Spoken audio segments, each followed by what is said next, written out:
Nanti Ya, nanti selanjutnya itu akan saya lanjutkan dengan bagaimana caranya kita bisa menganalisis gender dalam isu-isu pendidikan masyarakat atau pendidikan non formal atau pendidikan secara umum gitu ya. Jadi kita bahas secara bersama, kita kupas tuntas semuanya hari ini di program Visiting Lecturer yang kita selenggarakan atas kerjasama dari Universitas Ibnu Khaldun Bogor dan Universitas Bengkulu. Semoga nanti banyak muncul pertanyaan-pertanyaan ya Bu Rahmi ya terkait dengan Betul apa sih sekali. konsep-konsep gender Sok, gitu. atuh ya, kalau kata Ya, orang Sunda mah ya, sok, bangga, ah, silahkan. baik. Bu Rami, ini kami membawa mahasiswa kelas A dan kelas B dari Oke, semester 2 angkatan 2025 kurang lebih ada sekitar 55 mahasiswa, tapi mungkin Masya masih menyusul Allah. ya Bu ya, belum hadir semua. Dan nanti boleh juga Bu dikenalkan mahasiswa Penmas semester berapa Bu di yang diundang di dalam kelas ini. Baik, terima kasih Bu Wah, Rami. saya siap. Saya malu ini, belum kelihatan nih WIK-nya. Udah muncul nih Bu, saya lihat udah ada beberapa tadi ya. Oke, Lagi ini, oke. kalau di Bengkulu Ini, sekarang lagi hujan Bu. Maksudnya oh eh, Masya lagi hujan, Allah. jadi mahasiswa nih kesempatan bener nih nggak bisa ke kampus ya untuk Oh, kuliah. Jadi kalau di Bogor mendung-mendung gimana gitu, Pak Ari. Jadi kayaknya masih sangat ingin untuk menarik selimut kayaknya ya. Kalau Bogor itu vibe-nya karena kota hujan ya. ya betul Kalau betul. nggak mendung ya hujan petir kayak gitu kan ya. Ya Pak Pak Ari kan pernah jadi alumni sini juga ya. Iya Jadi warga betul Bogor betul. sudah Jadi saya tahu sudah lah pernah ya. tinggal di Bogor juga ya Bu ya. Betul betul betul. Baik, Baik, siap. Kita mulai saja ya, Pak Ari ya. siap Hmm, Bu. baik teman-teman, Assalamualaikum warahmatullahi wabarakatuh. Waalaikumsalam Wah, ini banyak yang warahmatullahi puasa wabarakatuh. sawal kayaknya ini ya. Dengan Banyak puasa sawal lemes kayak gitu ya. Karena udah jam 10, masa-masa habis tadi malam tahajud, kemudian baca Quran kayak gitu kan ya. Jadi agak gimana gitu, lemes-lemes kayak gitu ya. Baik teman-teman, saya ulangi ya. Assalamualaikum warahmatullahi wabarakatuh. Waalaikumsalam Waalaikumsalam warahmatullahi warahmatullahi wabarakatuh. wabarakatuh. Waalaikumsalam warahmatullahi Nuhun wabarakatuh. pisan teman-teman, kalau kata orang Sunda ya, Jawa Barat, atas kesempatan yang sudah sama-sama kita sediakan ya, baik saya sebagai dosen dan juga Pak Ari, kemudian teman-teman yang cantik-cantik, ganteng-ganteng dan berbahagia selalu. Insya Allah kita akan melaksanakan kegiatan kita pada hari ini yaitu visiting lecturer terkait dengan gender ya, gender dalam pendidikan non formal atau pendidikan masyarakat. Diharapkan dari kegiatan ini yang di Bogor bisa jalan-jalan virtual ke ke apa ke Bengkulu kayak gitu ya. Yang Bengkulu juga bisa jalan-jalan nih secara virtual, lihat-lihat muka-muka orang Bogor cemana kayak gitu kan ya. Baik teman-teman yang masih unyu-unyu kalau di Bogor, kalau di Bengkulu ya, baru semester 2, Masya Allah. Semoga Allah kuatkan hatinya dan keteguhannya berada di prodi ini ya guys. Karena banyak sekali apa namanya, oke, banyak sekali tantangan dan perjuangan ketika ketika teman-teman nanti berada di semester 2, semester 3, 4, 5 dan seterusnya kayak gitu. Dan mudah-mudahan Allah kuatkan, teguhkan hatinya untuk tetap bersama dalam pendidikan masyarakat atau pendidikan non formal. Seperti yang sudah kita bahas tadi, kita serupa ya, kita serupa, kemudian hanya perbedaan pemikiran dan itu hal yang biasa dalam dunia akademis seperti itu. Baik teman-teman, kita mulai ya kegiatan kita dengan lafaz basmalah. Bismillahirrahmanirrahim. Rabbi sholli sadri wa yassirli amri wahlul 'uqdatam min lisani yafqahu qawli.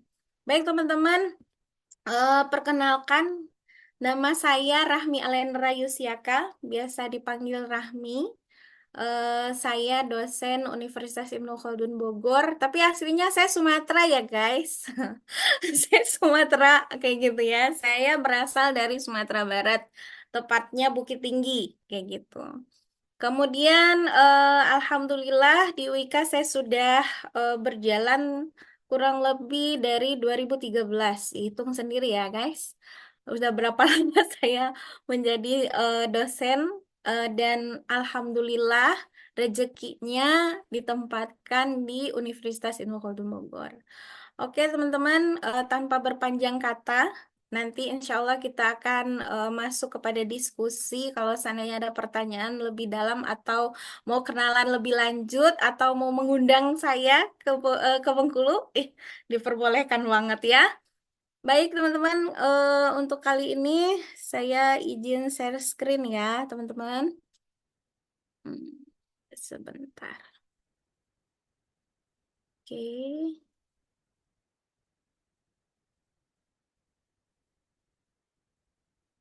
bentar ya.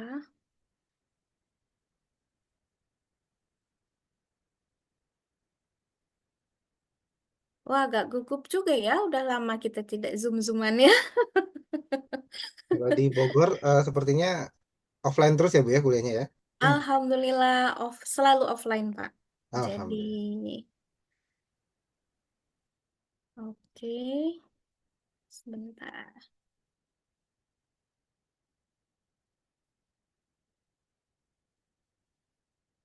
Baik, teman-teman, tadi saya sudah memperkenalkan. Nah, kita akan membahas dan mengkaji pada kali ini yaitu gender dan pemberdayaan. Karena memang ketika kita berbicara tentang pendidikan nonformal atau pendidikan masyarakat, maka goals-nya pendidikan itu adalah berdaya, seperti itu ya. Sehingga siapapun yang menempuh pendidikan itu diharapkan apa namanya diharapkan pengalaman yang mereka peroleh itu membuat mereka atau memberikan kemampuan kepada mereka sehingga mereka bisa menjalani kehidupan mereka seperti itu. Oke, teman-teman, kesetaraan gender dalam lingkup pendidikan masyarakat. Mungkin ada beberapa istilah-istilah yang apa namanya yang sering kita dengar ya, tentang kesetaraan gender kah atau apa namanya ketimpangan gender kah? Ada nggak dari teman-teman yang bisa memberikan salah satu kalimat kalau seandainya ketika kita sudah membahas kesetaraan gender, apa sih satu kata yang keluar atau dalam apa dalam imajinasinya kah, pikirannya kah? Ada yang bisa, ada yang mau memberikan ininya, memberikan tanggapannya? Ketika seandainya kita membahas tentang kesetaraan gender kayak gitu ya.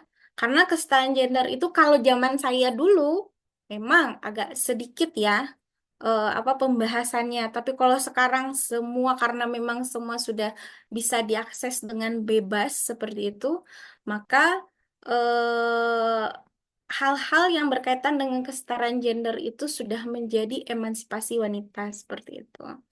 Ada dari teman-teman, mungkin dari Bengkulu ataupun dari... Oke, silahkan Alia. Oke, Bismillah tanpa salam.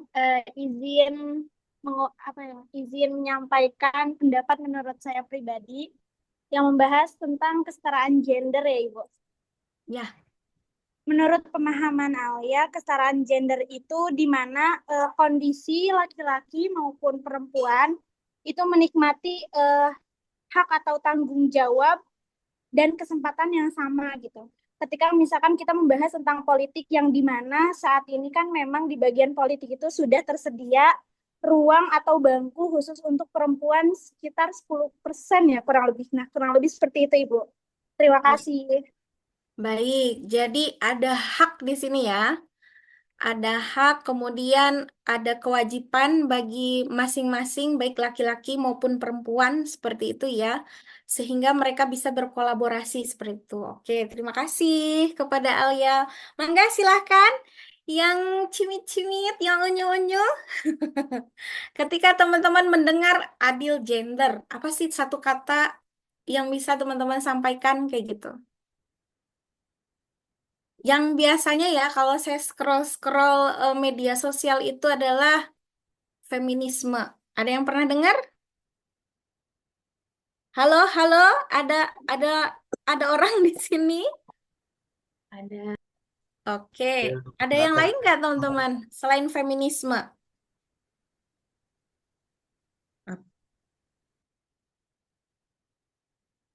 Ayo, apalagi? Jangan ragu-ragu dan malu-malu ya. Saya nggak makan orang kok, saya nggak ngegigit. Ya, sudah dapat pawangnya soalnya, jadi nggak ngegigit sekarang. Ayo, siapa? Ada? Yang kedua yang sering kita dengar itu emansipasi, seperti itu ya. Kemudian ada istilah lain yaitu patriarki. Ada yang pernah dengar patriarki? Ada Bu. Oke, Nah, M. Hafiz Dwi Tama. Patriarki itu gimana sih dengan apa namanya dengan pembahasan-pembahasan yang kamu dengarkah, kamu lihat atau kamu rasakan seperti itu ya? Patriarki itu seperti apa sih? eh, maaf sebelumnya Bu, saya belum kalau patriarki itu nggak tahu, cuman yang taunya patriarki itu nah Bu. Itu sih betul nggak Bu? Patrilineal atau patriarki? Bukan. Betul Bu, patriarki, patriarki Oke. betul betul Bu. Oke. Nama nama panggilannya Dwi Tama M. Hafiz atau siapa nih? Habis Bu, habis. Oh, oke, Hafiz.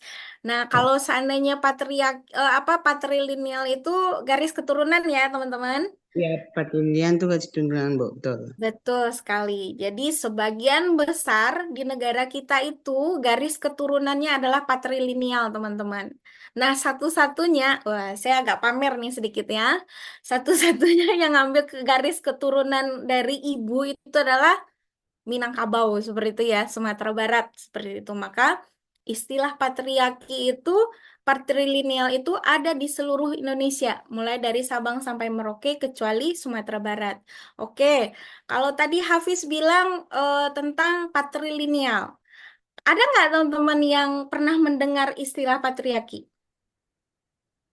Patriarki itu Belum ada? saya Bu, yang tadi habis tadi Bu. Oh iya, silakan Hafiz. Patriarki itu Bu, saya nggak bisa menjabarkannya secara kalimat yang utuh. Cuman patriarki itu adalah salah satu sikap yang lebih mencondongkan ke salah satu gender, Bu. Kayak Oh, misal contohnya itu di lingkungan sehari di kehidupan kita itu, misal si suami itu mencondongkan pekerjaan rumah menganggap pekerjaan rumah kepada perempuan itu bukan suatu pekerjaan, Bu. Tapi oh, kan tapi pada dasarnya pekerjaan rumah itu adalah pekerjaan. Cuman ya tapi nggak digaji. Tapi kan tujuannya untuk si suaminya gitu, Bu. Kalau oh. saya ini masih Keren itu aja. banget Hafiz. Terima kasih atas responnya ya. Benar sekali ya, salah satu bentuk patriarki itu adalah menganggap bahwa ibu rumah tangga itu nggak produktif. Ya, salah satu sistem patriarki itu adalah menganggap bahwa ibu rumah tangga itu tidak produktif. Padahal sekarang kalau di daerah sini ya, gaji pembantu rumah tangga itu saja sebulannya paling rendah itu 2,5 juta teman-teman ya, untuk ngasuh anak dan membantu dan lain sebagainya.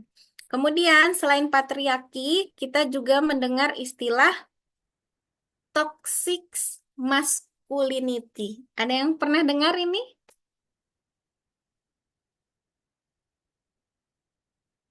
Oke, kita akan bahas ini ya, teman-teman, sehingga teman-teman bisa memaknai bagaimana peran laki-laki dan perempuan itu sehingga setara. Bahkan kesetaraan gender itu sudah ada dari zaman Rasulullah ya, teman-teman. Yang pertama kali masuk Islam siapa, teman-teman? Siapa yang pertama kali masuk Islam, guys? Dalam masuk Islam ini apa, Bu, maksudnya? Yang pertama menerima dakwah Rasulullah, siapa? Abu Bakar Khadijah, Bu. Oh, Khadijah. Bahkan beliau yang mendanai dakwahnya Rasulullah seperti itu. Kemudian, siapa perempuan pertama yang mengkaji hadis, teman-teman? Aisyah, Pak. Aisyah ya. Jadi di dalam Islam dia apa namanya agama kita itu sangat memuliakan perempuan, memberikan kesempatan bagaimana perempuan bisa berkontribusi sesuai dengan kapasitasnya, baik itu pengetahuan maupun har harta kayak gitu ya. Nah, selanjutnya ada istilah lain tuh, ada bapak rumah tangga. Pernah dengar? Ah, bapak rumah tangga ini sekarang juga menjadi masalah. Jadi sebenarnya ketika teman-teman kalau dalam persepsi kita ketika kita kaji saat sekarang ini yang menjadi korban dari ketimpangan gender itu bukan hanya perempuan, teman-teman, tapi juga laki laki-laki. Ketika laki-laki memasak, ih, kok laki-laki masak kayak gitu ya. Ketika laki-laki melakukan pekerjaan rumah tangga, ih, kok suami kayak gitu ya. Menjadi sesuatu yang berbeda, menjadi sesuatu yang asing kayak gitu ya. Padahal sebagai insan atau manusia, kita saling berkontribusi, saling berkolaborasi untuk menjalani kehidupan kita. Oke, selanjutnya. Apa PENMAS dan kesetaraan itu? Bagaimana hubungan PENMAS dengan kesetaraan atau pendidikan nonformal dengan kesetaraan? Tapi saya cukup menyombongkan jurusan saya ini ya teman-teman, baik itu pendidikan masyarakat maupun pendidikan nonformal. Karena ada yang bisa bantu saya? Kenapa kita bisa sombong untuk PENMAS ini? Ada yang bisa memberikan tanggapannya? Program kita aja, nama programnya kesetaraan, teman-teman. Oh iya. Ya, berarti kita yang bawa misi kesetaraan gender itu, kayak gitu. Baik itu untuk laki-laki maupun perempuan. Melalui pendidikan masyarakat lah, semua orang bisa memenuhi kebutuhan belajarnya sesuai dengan kebutuhannya. Itu perlu teman-teman banggakan sebagai para calon praktisi pendidikan masyarakat. Baik itu teman-teman akan bergelut di bidang langsung turun ke masyarakat ataupun di bidang pemerintahan kayak gitu ya, ataupun di bidang-bidang lainnya seperti itu. Bahwa misi utama kita itu adalah berdaya. Orang akan berdaya ketika setara, teman-teman. Ya, suami istri misalnya bisa berdaya karena setara. Kalau istrinya udah nganggep suaminya nggak sayang, ih lu mah nggak cinta sama gue kayak gitu. Itu bisa berdaya nggak teman-teman? Yang ada baku hantam ya, baku hantam kayak gitu. Tapi kalau seandainya adanya kesetaraan, kalau dalam Islam itu sekufu, ya. Kalau ada kesetaraan itu atau sekufu di dalam Islam itu, maka kita akan berdaya. Maka sakinah, mawadah, warohmah itu akan ada seperti itu. Oke, udah kayak kajian pranikah aja ya. Kemudian itulah hubungannya kenapa Penmas itu sangat sangat mensupport sekali pengaruh utamaan gender, baik untuk laki-laki maupun perempuan. Karena sekarang yang korban pelecehan seksual bukan hanya perempuan ya, teman-teman. Yang korban kekerasan misalnya, baik ujaran kebencian dan lain sebagainya, dianggap tidak bertanggung jawab, padahal dia udah jungkir balik seperti itu ya. Nah, karena memang standar di dalam masyarakat kita tentang gender itu sangat apa namanya sangat bervariasi seperti itu ya. Karena itu dibangun melalui konstruksi sosial. Kalau menurut mungkin kalau di bagi suku Minang laki-laki itu tidak dapat apa namanya ini warisan kayak gitu ya. Warisan itu untuk perempuan kayak gitu. Tapi kalau di suku Jawa karena memang ini adalah konstruksi sosial, dia adalah budaya kayak gitu ya. Dia adalah peradaban kayak gitu ya. Maka di suku Jawa itu apakah itu Sunda, suku Jawa dan lain sebagainya itu yang mendapat apa namanya harta warisan itu adalah laki-laki kayak gitu ya.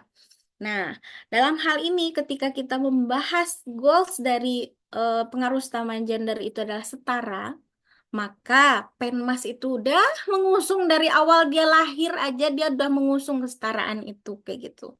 Jadi nggak usah ragu ya, kamu berada di jalan yang benar, kata Bu Rahmi. Seperti itu ya. Oke, dalam hal ini, eh, apakah ada yang akan kita rubah seperti itu ya? Dengan eh, apa namanya pemikiran yang ada di dalam masyarakat. Apakah laki-laki kita jadiin perempuan dan perempuan kita jadiin laki-laki? Itu feminis ya teman-teman. Laki-laki jadi perempuan, perempuan jadi laki-laki itu feminisme namanya. Dan pengaruh utamaan gender, kesetaraan gender itu berbeda sekali dengan feminisme. Feminisme itu laki-laki dari perempuan, perempuan jadi laki-laki seperti itu. Makanya tuh banyak sekali penyimpangan-penyimpangan karena gerakan feminisme ini. Tapi kita fokus kembali bahwa tujuan dari pengaruh utamaan gender dalam pendidikan masyarakat itu adalah untuk memberdayakan baik laki-laki maupun perempuan. Maka dalam hal ini ubah sistemnya bukan orangnya. Seperti itu ya. Di sini saya tulisnya +62 ya teman-teman, UIK dan UNIP kayak gitu. Apa itu +62? Indonesia lah ya. Nggak juga sih semester 6 dan semester 2. Oke, selanjutnya jadi fenomena yang sering kita temukan di dalam masyarakat itu seperti yang disampaikan tadi ya, bahwa perempuan bekerja itu bahwa perempuan kalau seandainya tidak menghasilkan uang, itu dia tidak bernilai. Jadi ketika dia mengerjakan sesuatu yang tidak menghasilkan uang, maka dia di apa ya, dicap sebagai orang yang tidak produktif. Makanya banyak sekali sasaran dari pemberdayaan itu adalah perempuan. Kayak gitu ya. Karena dianggap tidak produktif. Tapi coba ya nanti sesekali baik yang laki-laki maupun perempuan kalau di rumah apalagi ngekos ya, itu pasti kerasa banget. Mulai dari nyuci, misalnya kamu pakai laundry ya, laundryan. Kemudian makannya GoFood misalnya. Terus apalagi ya pekerjaan rumah tangga itu, wah, clean your room kayak gitu ya, bersihin rumahnya kayak gitu. Coba kalau seandainya dirupiahkan, itu bisa 10 juta loh teman-teman. Kalau diambil standarnya kayak gitu ya. Jadi memang selama ini prototipenya perempuan berdaya itu adalah perempuan yang bekerja. Bekerjanya itu harus menghasilkan uang bulanan atau upah harian atau pekanan seperti itu. Baru dia dikatakan sebagai apa namanya orang yang produktif seperti itu ya.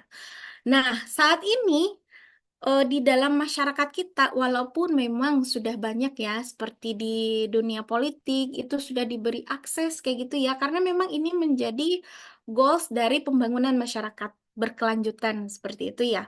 Jadi perempuan-perempuan itu baik yang muda maupun yang masih produktif usianya seperti itu diberi kesempatan untuk dapat berkontribusi di dalam baik itu politik, pemerintahan, dan lain sebagainya. Namun ketika prakteknya teman-teman, ternyata tidak semua bisa mengakses, tidak semua bisa memberikan apa namanya, mendapatkan perlindungan kah, kesempatan kah sesuai dengan kondisi mereka. Contoh istilah di sini yaitu girl boss, mandiri finansial tapi tetap harus sempurna. Cie, Bu Rahmi lagi curhat ya teman-teman. Curhat dong, kayak gitu ya. Jadi mandiri finansial, maka carilah suami setara ya. Mandiri finansialnya dari suami, kayak gitu ya. Bukan dari diri sendiri, seperti itu. Jadi banyak kenyataan seperti ibu-ibu menengah ke bawah rata-rata ya teman-teman. Karena kebetulan awal-awal tahun 2016 itu saya pernah menjadi pendamping PKH teman-teman. Program Keluarga Harapan. Jadi di situ banyak sekali ibu-ibu yang dapat bantuan dari pemerintah itu, mereka bekerja sebagai ART, kayak gitu ya, bahkan neneknya. Untuk apa? Untuk ngasih jajan cucunya dan lain sebagainya. Nah, dalam hal ini banyak fenomena ini terjadi. Makanya banyak perempuan yang sudah mandiri finansial ini jadi takut nikah, teman-teman. Ah, kamu mah bukannya nambahin apa namanya? bukannya memudahkan saya kayak gitu ya, bukannya menambah nilai plus dalam kehidupan saya, malah ngerepotin kayak gitu ya.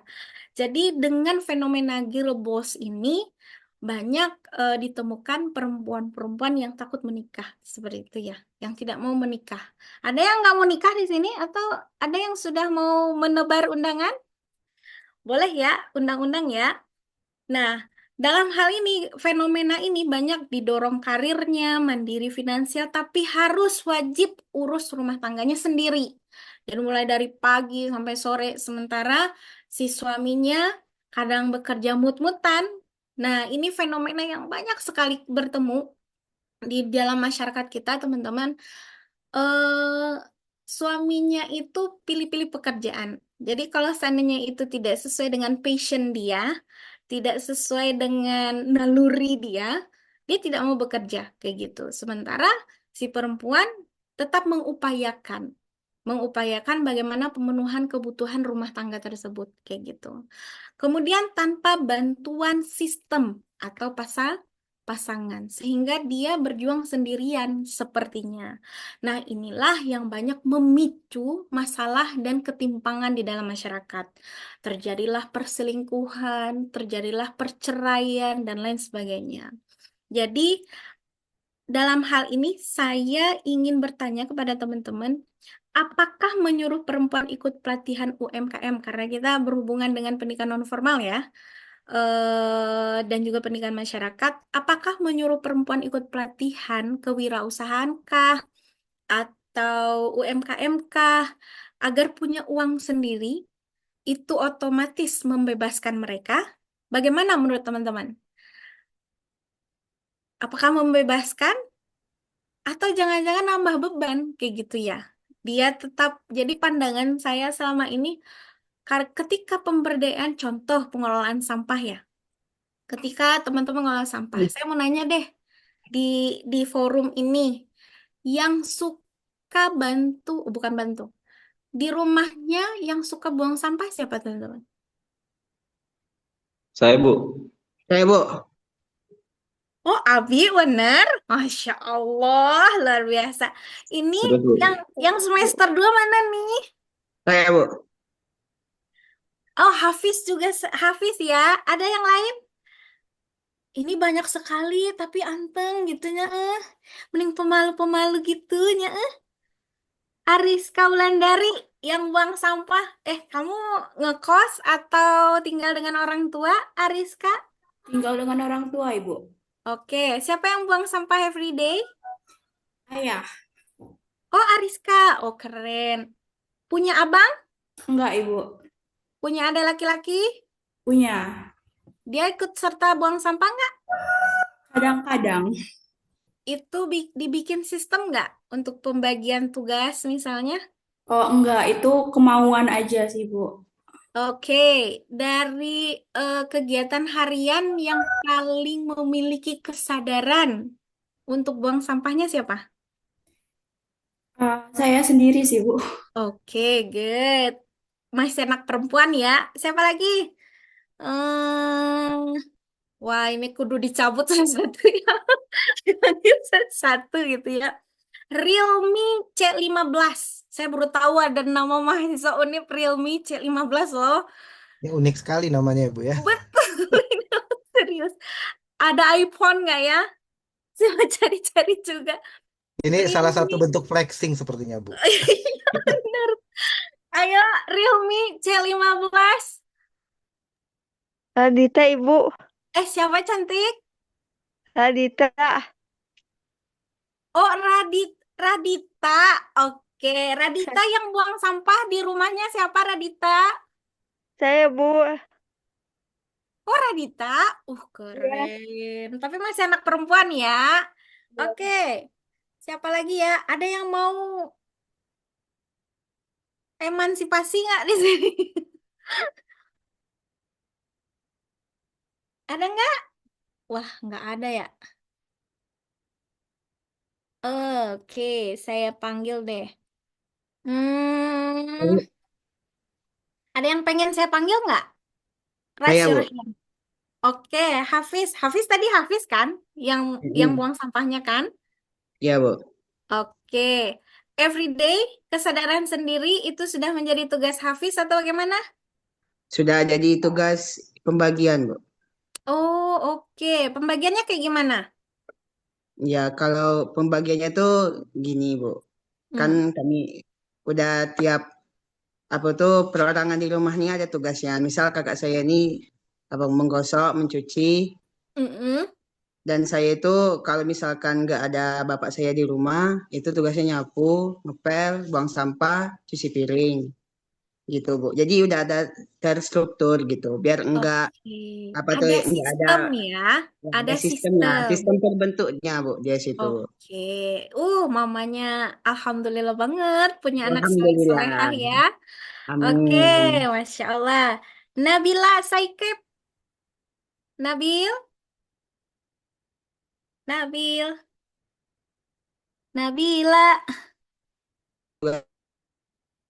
Satu lagi deh. Ada yang ini, ada yang mau karena Nabilanya nggak nyaut. Ada yang mau ini nggak? Emansipasi, emansipasi. Ada nggak teman-teman? Kalau Pak Ari, siapa yang mau sama Pak Ari? Saya dong, Bu. Oh iya, oke. Oh, jadi aman ya. Aman ya. Aman ini, aman berarti. Lanjutkan. Siapa ya? Satu lagi deh. Ayo, cantik, ganteng.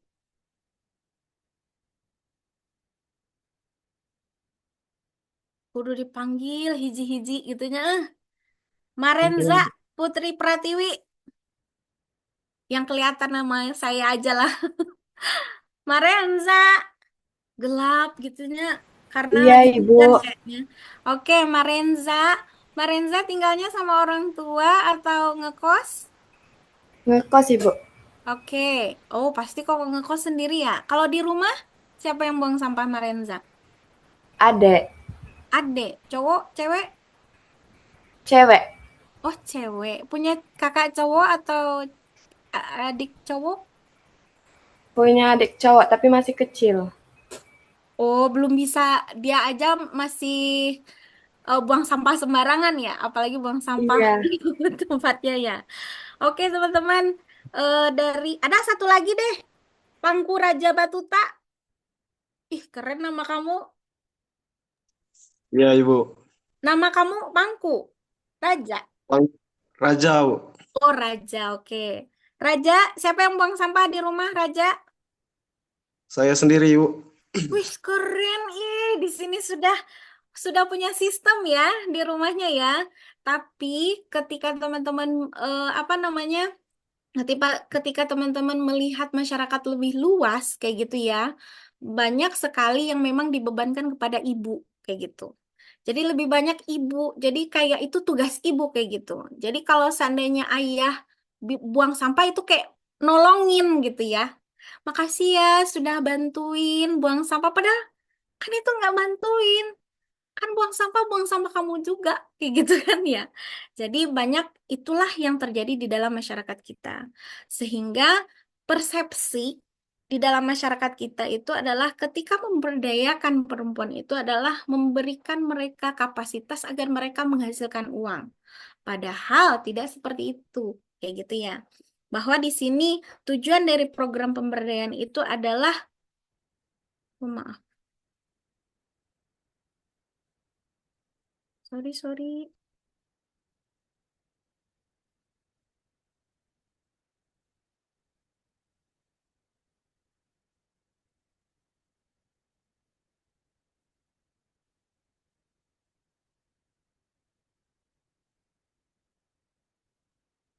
Ya, tujuan dari pemberdayaan itu adalah memberdayakan, ternyata tidak kayak gitu. Malah memberikan apa namanya beban baru kepada ibu kayak gitu atau perempuan seperti itu. Baik, selanjutnya pembangunan yang bias gender. Itu ada dua istilah ya, teman-teman. Glass ceiling dan motherhood penalty. Jadi penalti keibuan, kemudian glass ceiling, atap kaca. Jadi banyak perempuan-perempuan itu dibatasi kayak gitu oleh atap kaca seperti itu ya. Karena tidak sedikit ada perempuan yang apa namanya memiliki kapasitas misalnya untuk menjadi pemimpin, tapi tidak diberi kesempatan. Terserah ya, kalau yang dinamakan dengan adil gender itu adalah memberi kesempatan. Apakah dia menerima atau tidak, itu urusan belakangan. Tapi adil gender itu adalah ketika diberi kesempatan. Kemudian penalti keibuan. Setelah apa namanya? Setelah seorang seorang perempuan ini fenomena yang banyak terjadi di dalam masyarakat kita karena tadi lagi karena ketidakadaan kesetaraan tadi. Ketidakadaan kesekufuan tadi. Sekufu itu nggak harus S2 nikahnya sama S2, nggak kayak gitu ya teman-teman. Jadi pemikiran kita, pembahasan kita, kajian kita itu nyambung sama pasangan kita seperti itu. Nah, motherhood penalty ini salah satu bentuk fenomena di dalam masyarakat itu yaitu membuat apa namanya prototipe di dalam masyarakat itu menyatakan bahwa perempuan itu ketika sudah punya anak, kok dia kerja ya? Rela gitu ninggalin anaknya nitipin kayak gitu ya? Atau dititipin ke orang tuanya seperti itu. Itu seolah-olah dosa besar kayak gitu ya, teman-teman. Nah, ini nih pembangunan yang bias gender itu. Jadi menganggap bahwa perempuan itu, apakah perempuan itu harus bekerja, teman-teman? Harus Ibu mungkin. Oke, apakah perempuan Ter- harus bekerja? Tergantung sih, Bu. Tergantung Tergantung gimana, Zikram. kesepakatan di dalam keluarganya aja. Oh, Kalau yang penting perempuan itu bekerja tanpa ada paksaan dari salah satu pihak. Ya kalau dia mau kerja mungkin ya karena keinginan dia pribadi, tapi bukan dari paksaan suami atau siapapun itu. bukan paksaan suami atau keadaan ya, tapi atas Ya, Bu. kesadarannya sendiri seperti itu ya. Terima kasih, Zikram. Selanjutnya, di dalam apa perkembangan ketika bias, kenapa sih bias gender ini, pembangunan bias gender ini terjadi? Karena sistem pemberdayaan kita yang bermula dari with, what, kemudian apalagi satu lagi teman-teman, yaitu got, seperti itu ya. Jadi, with itu woman in development. Jadi dulu itu perempuan itu masuk ke dalam sistem pemberdayaan itu. Jadi dia ngikut aja. Jahit, kursus jahit untuk perempuan, tapi mereka tidak difasilitasi. Pokoknya nggak ditanya kayak gitu. Lu tuh butuh apa sih? Beneran lu butuh kapasitas untuk ngejahit? Atau sebenarnya kamu butuhnya cara bagaimana mempercantik diri gitu kan ya? Kemudian berkembang lagi woman and development.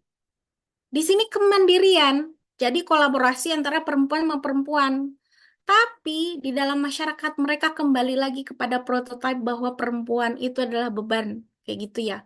Perempuan itu adalah enggak produktif seperti itu. Walaupun dia sudah berada di dalam komunitas, di dalam pemberdayaan itu kan bukan hanya tentang bagaimana menghasilkan produknya itu bukan hanya tentang uang ya, teman-teman. Ketika pemberdayaan itu terjadi, merubah persepsi masyarakat itu juga pemberdayaan. Tapi ketika woman and development ini, pemberdayaan itu fokusnya ke perempuan saja, kemudian mereka dieksploitasi seperti itu. Nah, masuklah gender and development. Dalam hal ini yang dibenarkan itu bukan yang diperbaiki itu adalah sistemnya. Seperti itu ya, berdasarkan kebutuhan. Jadi apa sih kebutuhan perempuan, apa kebutuhan laki-laki, kemudian baru dibuat program pemberdayaan dan pembangunannya.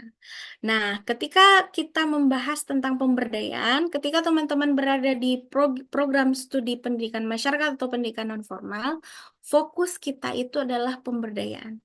Goals dari semua program kita itu adalah pemberdayaan, kayak gitu ya. Bagaimana mewujudkan makhluk hidup atau manusia yang berdaya dalam menjalani hidup dan kehidupannya. Selanjutnya, kalau dilihat seperti ini, jadi kelihatan ya teman-teman, tagline-nya kemandirian, perempuan bangun komunitasnya mandiri, dan mereka sama mereka aja. Nah, inilah hasilnya itu adalah feminisme. Jadi with dan what ini apa namanya outputnya itulah yang menghasilkan penyimpangan-penyimpangan gender itu kayak gitu. Tapi kalau seandainya women and development ini, bagaimana mengkolaborasikan antara pemberdayaan dengan kesetaraan gender itu, pengaruh utamaan gender itu. Berdasar dari pergerakan pemberdayaan ini adalah ketika ada di women and development ini adalah bagaimana memberikan pemberdayaan itu sesuai dengan kebutuhan. Jadi tidak ada paksaan ya, tidak ada keterpaksaan, baik itu dari perempuannya sendiri maupun orang yang ada di sekitar perempuannya. Ya udah, kamu mah kuliah aja, nggak usah kuliah gitu. Ikut les weh kayak gitu ya, les aja kayak gitu kan. Nah, itu adalah tekanan. Ih, dia berdaya, tapi bukan dari kesadaran dirinya sendiri, bukan dari pilihan dirinya sendiri kayak gitu. Nah, inilah kelemahan dari with and what. Kalau seandainya God, apa namanya, gender and development yang menghasilkan woman and development ini merubah mindsetnya, merubah sistemnya, sehingga memberikan kesempatan kepada semua gender untuk dapat mendapatkan kapasitas agar mereka berdaya, kayak gitu. Nah, kemudian apa yang harus kita lakukan? Kayak gitu ya. Ada dua hal yang harus kita lakukan agar pemberdayaan itu benar-benar memfasilitasi pengaruh utama gender. Yang pertama ada softwarenya, softwarenya yang perlu kita update kayak gitu ya. Apa itu software? Software itu adalah sistem ya, sistem yang ada di dalam masyarakat kita, baik itu pemerintah, mulai dari kebijakannya kayak gitu. Contoh, pernah nggak teman-teman ikut kegiatan pelatihan atau ikut suatu kegiatan tapi nggak ada tuh disediain toilet khusus perempuan. Pernah? Halo, perempuan banyak deh di sini. Kok diam aja ini? Pemalu semua. Pada nerima Bu ini kayaknya ya. Nerima semua seperti ya. Oh, Masya Yang perempuan Allah. ya. Terpesona kayaknya ya Pak Ari. Betul, betul, betul. Terpesona. Nah, jadi kembali lagi karena memang terpesona ya, mudah-mudahan nanti kita connect ya. Nah, dalam hal ketika kita akan melaksanakan pemberdayaan, ada dua hal yang harus kita kita perhatikan sebagai praktisi pendidikan masyarakat seperti itu.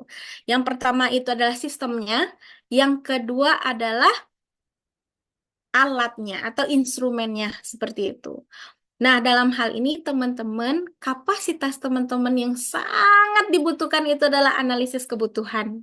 Ya, teman-teman itulah yang menjadi pisau kita seperti itu. Supaya ketika kita membuat program itu benar-benar sesuai dengan kebutuhan masyarakat. Masyarakatnya yang mana? Apakah bapak-bapak boleh ketika mereka memutuskan untuk menjadi bapak rumah tangga? Ada nggak bapak-bapak yang seperti itu? Ada teman-teman. Dan saya juga melihat bahwa yang lebih banyak, jadi kalau istrinya yang kerja itu lebih satset kayak gitu ya, lebih provide kayak gitu. Sementara suaminya di rumah aja dan lebih telaten sama anaknya kayak gitu. Apakah itu boleh? Boleh nggak guys? Boleh, Ibu. Boleh ya, itu sangat boleh. Jadi dalam hal ini ketika sistemnya kita perbaiki, kemudian instrumennya kita perbaiki, maka kolaborasi itu diharapkan terjadi. Kayak gitu ya. Kemudian dalam hal ini kita lewat aja. Pemberdayaan sejati bukanlah memaksakan perempuan beradaptasi dengan sistem yang rusak. Kayak gitu ya. Jadi bukan berarti pemberdayaan itu fokusnya kepada perempuan saja, kepada ibu saja. Contoh, siapa yang suka disuruh ikut parenting, teman-teman? Yang datang gitu ya, seminar, pelatihan, diklat, atau apapun lah itu, parenting. Siapa? Saya, Bu. Hah? Hafiz sudah ikut seminar parenting? Masya Allah, Udah, Bu. udah prepare banget ya jadi suami soleh kayak gitu ya, Masya Allah. Tapi rata-rata yang kita temukan di dalam masyarakat itu yang sering mengikuti kegiatan parenting itu adalah ibu, ya, yang sering ikut seminar pranikah itu si perempuannya kayak gitu. Seolah-olah yang paling harus menyiapkan diri itu adalah ibu dan perempuan itu, kayak gitu ya. Jadi dalam hal ini bukan kita memaksakan laki-laki atau perempuan itu untuk masuk ke dalam sistem yang rusak.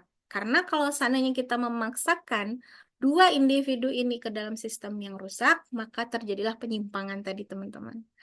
Maka yang harus kita lakukan itu adalah merombak sistem itu agar adil bagi semua. Ya. Kemudian selanjutnya, bagaimanakah Penmas bisa mewujudkan kesetaraan, teman-teman?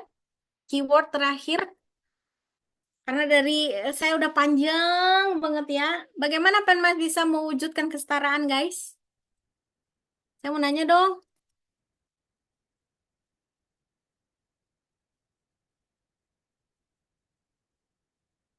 Oke, Zikram, silahkan. Izin menjawab ya, Bu. Oke. Mungkin dari saya pribadi untuk bagaimana Penmas bisa mewujudkan kesetaraan lebih ke cowoknya sih, Bu. Mungkin dibuat pemberdayaan atau seminar dan sejenisnya untuk menginfokan kepada laki-laki atau bapak rumah tangga bahwa pekerjaan rumah itu bukanlah pekerjaan sepihak, tetapi pekerjaan bersama. Jadi tidak diberatkan pada semuanya ibu menyapu rumah, merawat anak dan segala macamnya itu ibu, tapi terkadang nih si bapaknya ini nggak mau tahu gitu. Si bapaknya Lebih gitu aja sih, ada Bu. penekanan ya, si bapaknya ini kayak gitu. Oke, ada Supaya yang lain? Terima kasih Zikram. Berarti memang harus ada sosialisasi ya, guys. Sosialisasi kayak gitu ya. Tapi kadang ada loh orang-orang sudah tahu dan sudah paham bahwa itu sesuatu yang tidak tepat kayak gitu, tapi dia masih nyaman karena itu hal-hal yang sudah menjadi kebiasaan di dalam masyarakat kayak gitu ya. Nah, ada yang lain? Boleh, silakan. Melisa Agustina, boleh cantik. Gimana sih kalau seandainya kita di pendidikan non formal agar kesetaraan itu muncul? Apa yang kita lakukan? Baik, Ibu, terima kasih. Menurut Melisa sendiri itu ada beberapa mekanisme utama ya, seperti kayak melakukan penguatan kesadaran gitu tentang hak dan gender. Nah, pendidikan ini menyebarkan kesadaran akan hak-hak warga tentang bagaimana menantang budaya patriarki sehingga mendorong kesetaraan gender di ranah sosial maupun masyarakat. Gitu, Ibu. Oke, baik. Terima kasih ya, Melisa. Oke, benar sekali ya. Ada yang lain? Cahyo Satrio, Piningit. Ayo, Mas Cahyo. Gimana, Mas? Baik Ibu, terima kasih. Bahwa mungkin bagaimana Penmas itu bisa mewujudkan kesetaraan gender, bisa melalui mengubah pola pikir ataupun stereotip masyarakat itu terhadap gender ya. Terus meningkatkan akses pendidikan untuk semua, tidak membatasi hanya untuk gender ini ataupun jenis kelamin tertentu. Bisa juga Oke. mendorong partisipasi laki-laki yang lebih lah, Bu. Mungkin itu Oke, baik. Ada yang lain? Sepertinya seperti kata Pak Ari tadi, masuk semua ini ya ceritanya ya, terserap semua dengan baik. Jadi teman-teman diharapkan seperti yang sudah saya sampaikan tadi dan juga teman-teman sudah menyampaikan bahwa cara Penmas itu mewujudkan kesetaraan itu yang pertama adalah dengan memperbaiki sistemnya, kemudian menggunakan instrumennya sehingga kita bisa melaksanakan sistem itu berdasarkan kebutuhan masyarakat dengan melakukan berbagai program melalui kegiatan pemberdayaan, pelatihan, dan juga penyuluhan seperti itu. Baik Pak Ari, itu dari saya. Terima kasih attentionnya teman-teman. Saya tutup dan saya serahkan kepada Pak Ari. Assalamualaikum warahmatullahi wabarakatuh. Waalaikumsalam. Waalaikumsalam warahmatullahi wabarakatuh. Terima kasih Bu Rahmi, materinya sangat luar biasa ini. Jadi ada pengalaman baru yang bisa diperoleh mahasiswa Bu, khususnya mahasiswa kami juga di sini. Karena memang karena memang materi yang seperti ini mungkin jarang dibahas juga mungkin di kelas. Jadi ada gambaran baru nih. Oh ternyata patriarki dari sisi dosen yang perempuan ini seperti apa gitu. Lalu patriarki. Jadi nggak ada bias gender gitu ya Bu ya. Bias gender di ini apa namanya antara penyampaian dari dosen yang laki-laki dan dosen yang perempuan gitu ya. Jadi mereka bisa Betul. tereksplorasi semua begitu ya Bu ya. Benar. Sebentar Bu, saya coba panggil Ilham terlebih dahulu. Ilham ada di ruangan? Izin Pak, ada Pak. Oke, baik. Ilham nanti boleh dibantu lagi ya, Ham ya. Sudah ya. Baik. Bu Rahmi, terima kasih banyak materinya sangat luar biasa pada hari ini. Nanti mungkin kita minta mahasiswa untuk mencatat ya Bu ya. Maksudnya eh, apa yang harusnya ditanyakan, apa yang harusnya dikaji gitu ya terkait dengan gender dalam pendidikan masyarakat ini sendiri gitu ya. Nah, mahasiswa sekalian, tadi dari Bu Rahmi sudah dibahas nih konsep-konsep awalnya, lalu bagaimana